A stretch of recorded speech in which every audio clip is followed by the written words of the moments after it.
kita satukan hati kita bersatu dalam doa.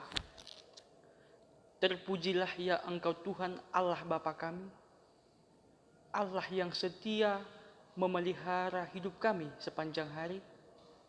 Sungguh ya Tuhan, kami bersyukur, berterima kasih kepadamu atas segala berkat dan anugerah yang kami terima hingga pada saat ini. Melalui kehidupan, kesehatan, segala apa yang menjadi kebutuhan kami Tuhan cukupkan. Terima kasih ya Tuhan. Saat ini kami akan melakukan ibadah kami melalui ibadah keluarga di malam hari ini. Tuntun kami ya Tuhan melalui Roh Kudus-Mu. Dan sejenak Tuhan kami akan mendengarkan firman-Mu. Berfirmanlah ya Engkau Tuhan, sebab kami telah siap untuk mendengarkan. Di dalam Yesus Kristus, Juru Selamat kami yang hidup, kami berdoa. Amin. Shalom. Bapak Ibu, saudara-saudari yang terkasih dalam Yesus Kristus, firman Tuhan bagi kita pada saat ini dalam ibadah keluarga bagi kita tertulis di dalam Injil Yohanes pasalnya 20 ayat 1 sampai 10. Injil Yohanes pasal 20 ayat 1 sampai 10.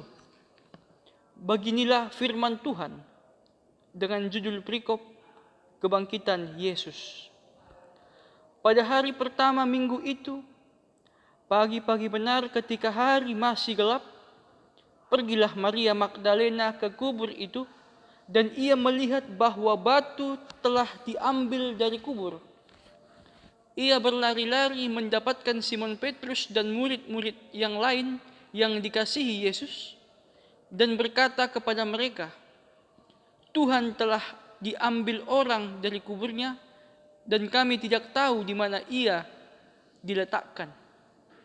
Maka berangkatlah Petrus dan murid-murid yang lain itu ke kubur. Keduanya berlari bersama-sama, tetapi murid yang lain itu berlari lebih cepat daripada Petrus, sehingga lebih dahulu sampai di kubur. Ia menjenguk ke dalam dan melihat kain kapan terletak di tanah, akan tetapi ia tidak masuk ke dalam. Maka datanglah Simon Petrus juga menyusul dia dan masuk ke dalam kubur itu. Ia melihat kain kapan terletak di tanah, sedang kain peluh yang tadinya ada di kepala Yesus tidak terletak dekat kain kapan itu, tetapi agak di samping di tempat yang lain dan sudah tergulung. Maka masuklah juga murid yang lain yang lebih dahulu sampai di kubur itu, dan ia melihatnya dan percaya. Sebab selama itu mereka belum mengerti isi kitab suci yang mengatakan bahwa ia harus bangkit dari antara orang mati. Lalu pulanglah kedua murid itu ke rumah. Sampai sejauh itu pembacaan firman Tuhan.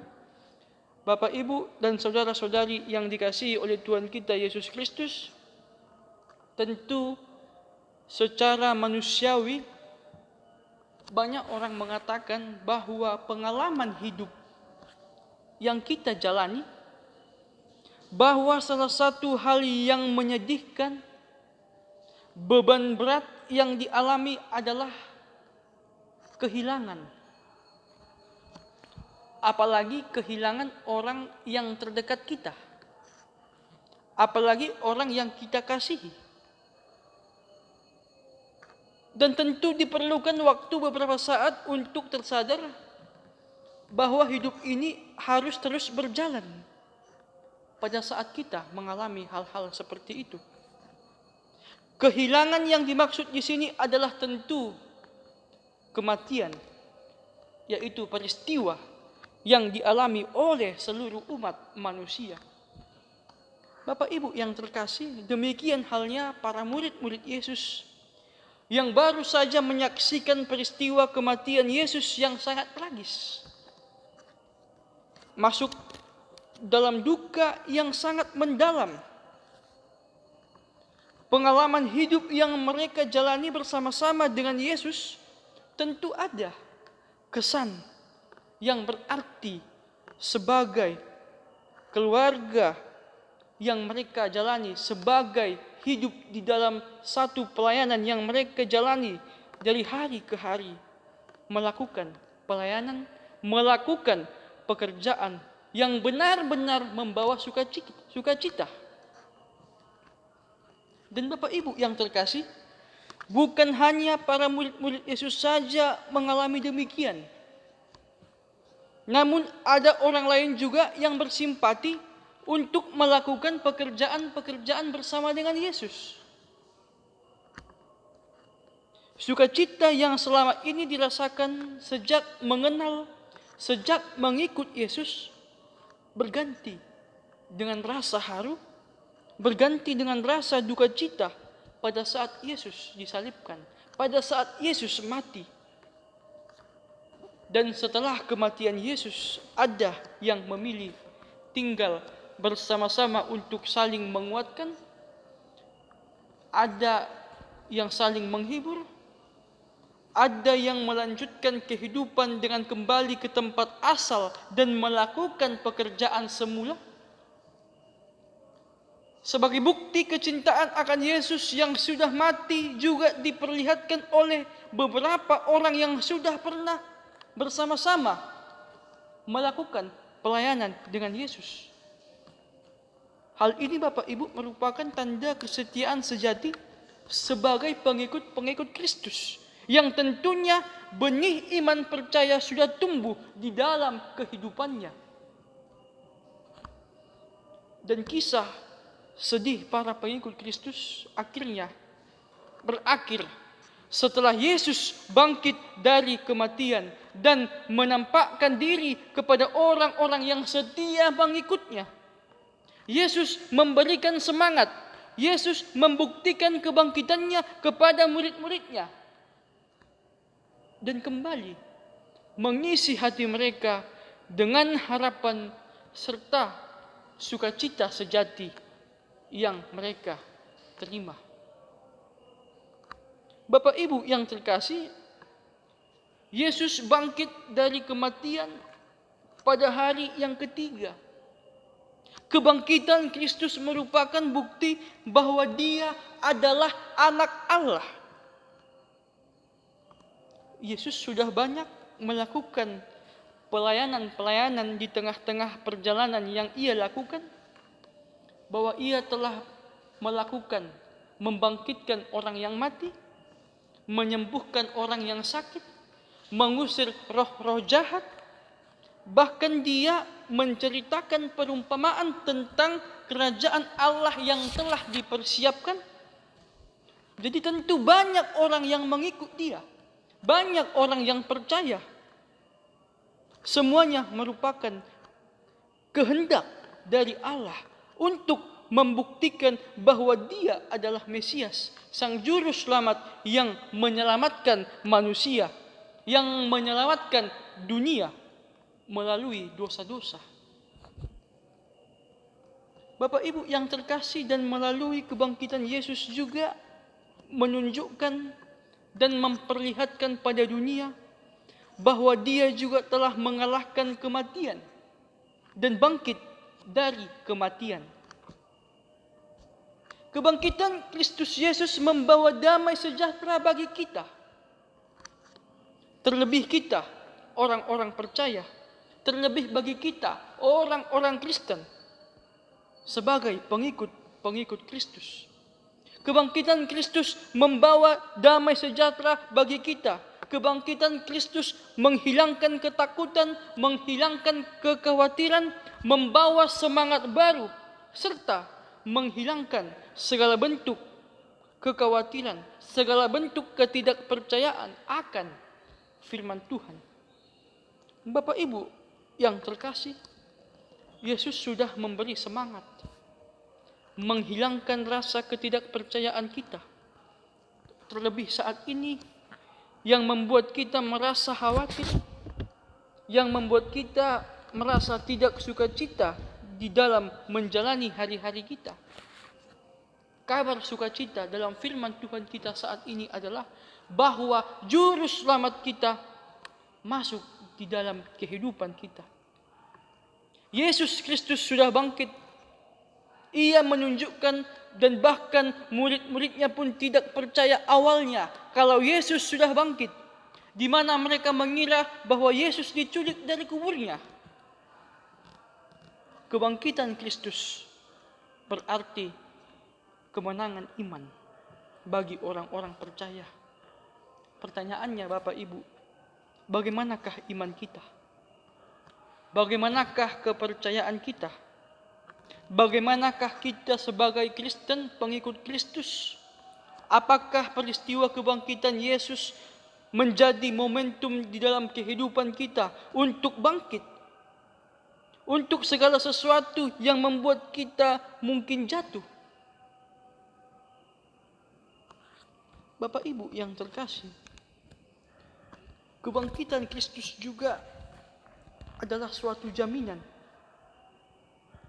Suatu jaminan dosa dan solusi dosa. Semuanya adalah karena kasih Allah semata. Yohanes 3 ayat 16 berkata, karena begitu besar kasih Allah akan dunia ini, sehingga Dia mengaruniakan anaknya yang tunggal, supaya setiap orang yang percaya tidak binasa, melainkan beroleh hidup yang kekal. Sungguh besar kasih Allah pada dunia ini, pada kita manusia. Walaupun zaman sudah banyak menunjukkan kepintaran-kepintaran, walaupun zaman ini sudah banyak menunjukkan pengetahuan-pengetahuan pada saat ini, akan tetapi itu semua bukan berarti bisa membuat suatu jaminan-jaminan bahwa itu merupakan solusi bagi kita. Bahwa solusi adalah merupakan jaminan dan jalan keluar untuk menuju kekekalan tersebut, yaitu melalui Kristus. Dan ternyata kekekalan itu hanya boleh kita dapat yaitu melalui Yesus Kristus untuk menghubungkan dan memperbaiki hubungan yang retak, hubungan yang tidak harmonis lagi antara manusia dengan Allah. Oleh sebab itu Bapak Ibu yang terkasih, ini adalah kemenangan bagi kita umat percaya, sehingga kita patut bersorak-sorai, kita patut bernyanyi dan patut mengucap syukur. Terima kasih kepada Sang Juru Selamat kita yang telah menebus, mengampuni kita atas segala dosa-dosa kita yang kita lakukan di dalam kehidupan kita. Kebangkitan Kristus adalah suatu jaminan membangkitkan kita, memberikan asa kembali bahwa kita pasti akan dimenangkan, bahwa kita yang percaya juga akan dibangkitkan. Dibangkitkan dari pergumulan, dibangkitkan dari keterpurukan. Maka Bapak Ibu yang terkasih, yang menjadi perenungan dan pertanyaan bagi kita adalah, apa yang menjadi tujuan hidup kita? Mencari kesenangankah? Mencari hartakah? Uangkah? Materikah? Tentu itu tidak salah Bapak Ibu. Akan tetapi semuanya itu adalah pemberian dari Allah. Tetapi hendaknya tujuan hidup kita ialah berpusat pada kemuliaan Allah, berpusat kepada Kristus. Dan marilah kita mengimani, meyakini bahwa Tuhan kita, bahwa di dalam kehidupan kita, kita harus senantiasa meyakini bahwa kita sudah dan akan dibangkitkan dari segala keterpurukan yang kita hadapi. Tuhan senantiasa memberkati kita dan menyertai kita. Amin. Kita bersatu dalam doa. Terima kasih ya Tuhan Allah kami. Kami telah mendengarkan firman-Mu. Biarlah firman yang telah kami dengar ini menjadi pelita, menjadi pedoman di dalam kehidupan kami sehari-hari. Sehingga kami boleh mengaplikasikannya ya Tuhan di dalam kehidupan kami. Kami boleh menjadi pelaku-pelaku firman-Mu di tengah-tengah sekitar kami, bahkan di tengah-tengah dunia ini ya Tuhan. Mampukan kami ya Tuhan untuk tetap mengimani, meyakini akan kebangkitan-Mu, sehingga membangkitkan rasa semangat kami di dalam menjalani hari-hari kami ya Tuhan. Terima kasih ya Tuhan, semuanya kehidupan kami serahkan hanya ke dalam tangan pengasihan-Mu. Terpujilah nama-Mu, dalam Yesus kami berdoa. Amin.